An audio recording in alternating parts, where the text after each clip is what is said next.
الرحیم وما ارسلناک الا رحمۃ للعالمین صدق اللہ العظیم۔ محترم صدر جلسہ، مہمان خصوصی و ذمہ داران مسجد حاضہ، عمائدین شہر اور تمام آئے ہوئے احباب، آپ تمام حضرات کی خدمت میں سب سے پہلے سلام عرض کرتا ہوں۔ السلام علیکم ورحمۃ اللہ وبرکاتہ۔ میرے عزیزان گرامی، کہ آج ہم یہاں پر جس موقع پر جمع ہوئے ہیں، یہ ہمارے لیے انتہائی سعادت اور خوش قسمت اور انتہائی کامیابی کا ایک ذریعہ ہے کہ ہم یہاں پر اللہ کے پیارے حبیب صلی اللہ علیہ وسلم کے زندگی کے دو چار واقعات، ان کی سیرت یا ان کی ولادت کے کچھ گوشے سننے کے لیے ہم یہاں پر جمع ہوئے ہیں۔ ویسے میرا عزیزان گرامی، کہ ہر دور کے اندر، ہر زمانے کے اندر نبی پاک علیہ الصلوۃ والسلام کے عاشق ہر زمانے میں گزرے ہیں، اور نبی کا عشق ہونا یہ ہر ایک کے لیے ضروری ہے اور ایمان کا ایک لازمی حصہ ہے۔ حضرت مولانا شاہ ولی اللہ صاحب محدث دہلوی رحمۃ اللہ علیہ فرماتے ہیں کہ عشق رسول ہر امتی محمدی کے دل پر ہو، گویا کہ اس کے دل میں وہ عشق، وہ محبت، وہ تڑپ، وہ کیفیت ہر مومن کے دل میں جزو لا ینفک بن جائے۔ اب جزو لا ینفک کیا چیز ہے؟ حضرت اقدس شاہ ولی اللہ محدث دہلوی رحمۃ اللہ علیہ کتاب کے اندر لکھتے ہیں کہ جزو لا ینفک ایسا جز، ایسا حصہ کہ جس کے نکل جانے سے آدمی ختم ہو جائے۔ مثلا سر کا حصہ ہے۔ کیا دنیا میں کسی کو آپ نے دیکھا کہ بلا سر کے، بغیر منڈی کے کوئی آدمی جی رہا ہے، زندگی بسر کر رہا ہے؟ نہیں، جو ہی سر ختم، انسان ختم۔ تو حضرت شاہ ولی اللہ محدث دہلوی رحمۃ اللہ علیہ فرماتے ہیں کہ بالکل اسی طرح آپ علیہ الصلوۃ والسلام کی محبت، آپ علیہ الصلوۃ والسلام کی الفت، عشق نبوی ہر امت محمدیہ کے دل کے اندر، رگ و جان کے اندر، دل کے اندر بس جاوے۔ تو میرے عزیزان گرامی، یہ محبت دل کے اندر اترنے کے لیے، اس طرح کا تڑپ دل کے اندر پیدا ہونے کے لیے، کبھی ہفتے میں ایک آدھ بار بیان سن لیا، کبھی جمعے کے آخر وقت میں بیان کے لیے آ گئے، تو کیا عشق نبوی دل کے اندر آئے گا؟ نہیں میرے عزیزان گرامی، بلکہ آپ علیہ الصلوۃ والسلام کی سیرت کے جلسوں میں، سیرت کے مجلس میں بارہا ہم جانا ہے، بارہا بیٹھنا ہے۔ جتنا بار بار سنیں گے کہ اتنا محبت، اتنی فکر، اتنا تڑپ اور نبی پاک علیہ الصلوۃ والسلام کی ذات سے عشق و محبت دل کے اندر آئے گا۔ میرے عزیزان گرامی، کتابوں کے ترجمہ نے واقعہ لکھا ہے، مدینہ طیبہ کے اندر ایک بہت بڑے عالم دین رہا کرتے تھے، ان کا اچانک سے انتقال ہوا۔ نماز جنازہ پڑھائی گئی، تجہیز و تکفین عمل میں آیا، اب ان کو لے جا کر دفنا دیا گیا۔ پھر کئی سال بعد انہی حضرت کے خاندان میں ایک اور صاحب کا انتقال ہوا۔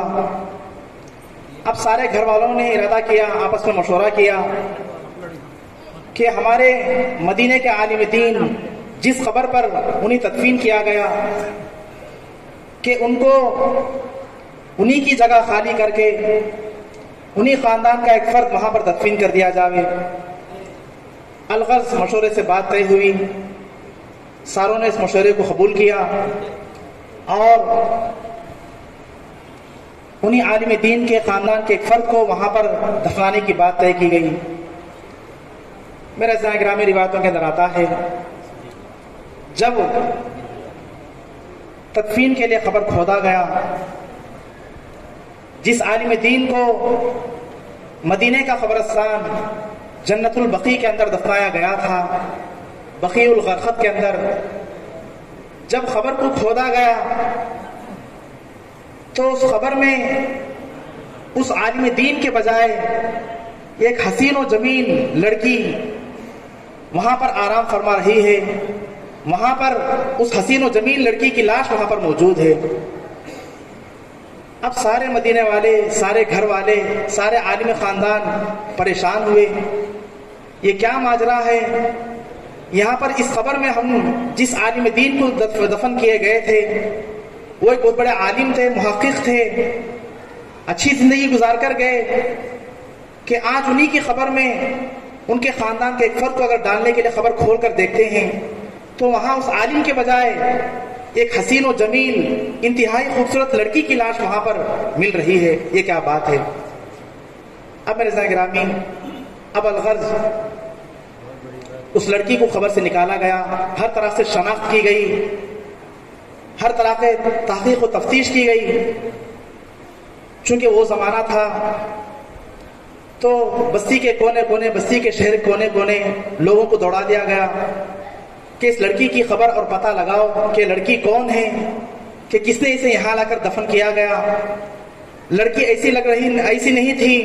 گویا کہ مسلمان خاندان سے ہو، مسلمان ہو۔ لیکن میرے عزیزان گرامی، کئی دن کے تفتیش کے بعد، حالات کے تحقیق کے بعد یہ بات سامنے آئی کہ وہ جو لڑکی ہے حسین و جمیل ہے، خوبصورت ہے، جس کی لاش مدینے کے قبرستان سے نکلی ہے،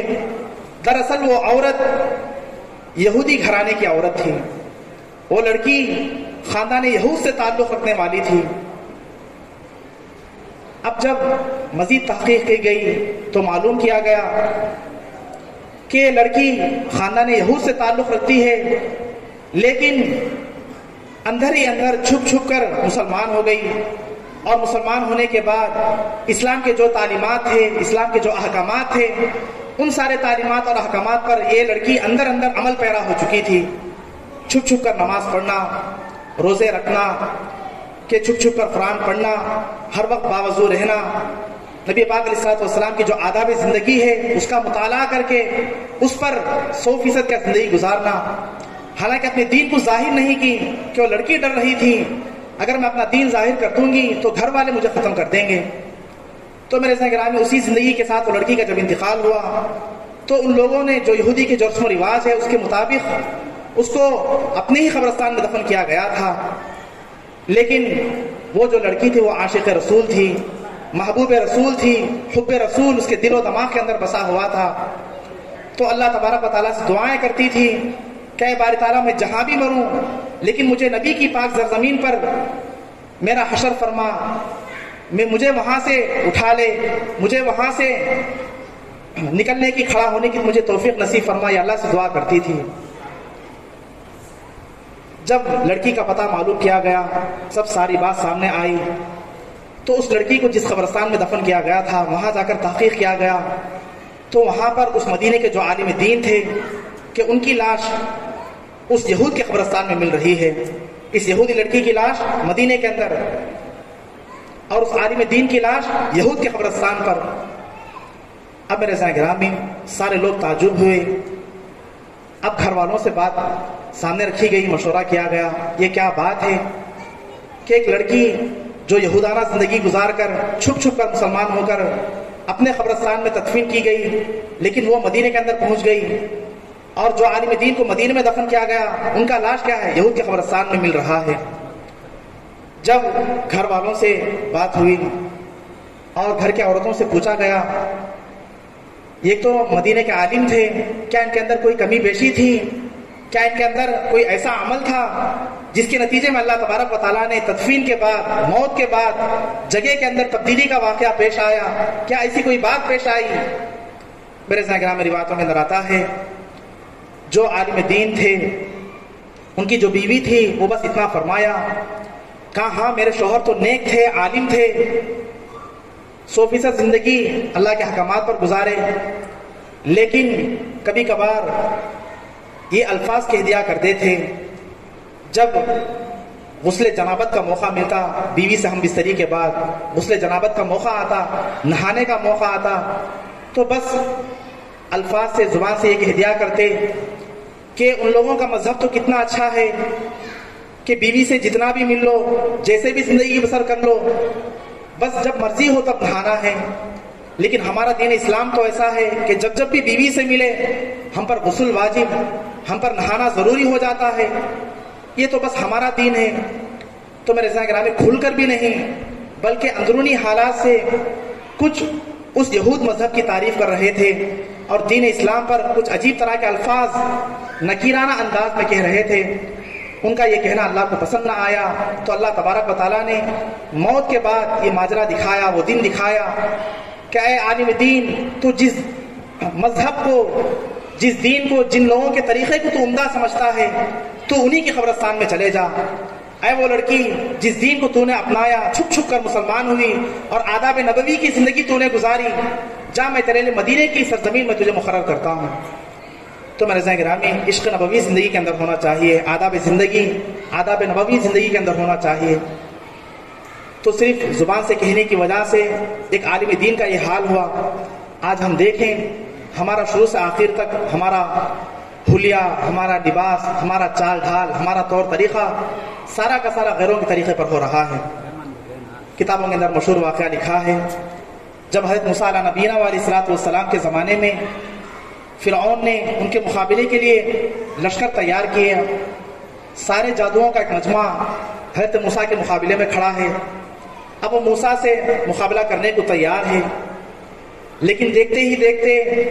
اللہ تبارک و تعالیٰ نے ان سارے جادوگروں کو، ان سارے ساحرین کو اللہ تبارک و تعالیٰ نے ایمان سے نوازا، ہدایت کے دولت سے اللہ پاک سرفراز فرمایا.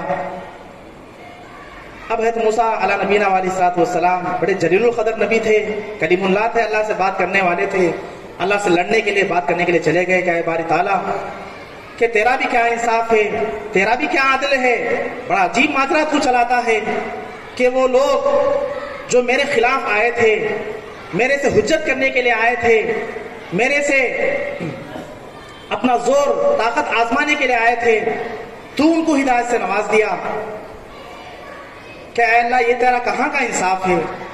تو اللہ تبارک و تعالیٰ نے جواب میں فرمایا کہ اے موسیٰ میں کیا کرتا، جو لوگ تیرے مقابلے میں آئے تھے،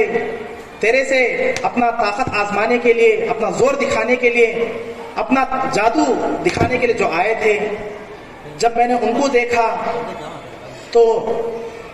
ان کے سر پر جو امامہ تھا وہ امامہ تیرے امامے کے مانند، ان کے بدن پر جو لباس تھا وہ تیرے لباس کے مانند، ان کے چہرے پر جو داڑھی تھی وہ داڑھی تیرے داڑھی کے مانند، اور ان کے ہاتھ میں جو عصا تھا وہ عصا بھی تیرے عصا کے مانند.